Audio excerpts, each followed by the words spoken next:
Telugu Desam party వ్యవస్థాపక అధ్యక్షుడు, ఉమ్మడి ఆంధ్రప్రదేశ్ మాజీ ముఖ్యమంత్రి, యావత్ తెలుగు ప్రజల హృదయాల్లో చిరస్థాయిగా నిలిచిన మహానాయకుడు నందమూరి తారక రామారావు 30వ వర్ధంతి పుల్లలచెరువు మండలంలో ఘనంగా నిర్వహింపబడింది.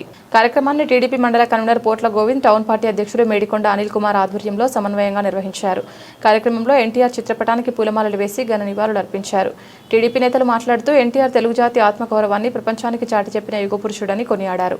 సినీ రంగంలో చేసిన పౌరాణిక పాత్రలు, రాజకీయ రంగంలో తీసుకున్న సాహసోపేత నిర్ణయాలు, పేదల సంక్షేమం, మహిళలకు ఆర్థిక భరోసా, గ్రామ స్వయం ప్రతిపత్తి వంటి విప్లవాత్మక పథకాల ద్వారా తెలుగు ప్రజలకు నూతన దిశానిర్దేశం కలిగించిన మహానాయకుడని తెలిపారు.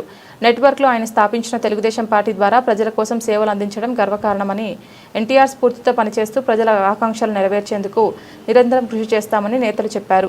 కార్యక్రమంలో రైతు సంఘ నాయకులు కాకర్ల కోటయ్య, రెంటపల్లి సుబ్బారెడ్డి, మాజీ AIIMS director Uppala Hanumanth, Gajjavalli Bhaskar, Kolukaluri Kumar, MPP Kandula Venkataiah, Kesanapalli Vakkaiah, కూటమి నాయకులు, పార్టీ కార్యకర్తలు, అభిమానులు పెద్ద సంఖ్యలో పాల్గొన్నారు.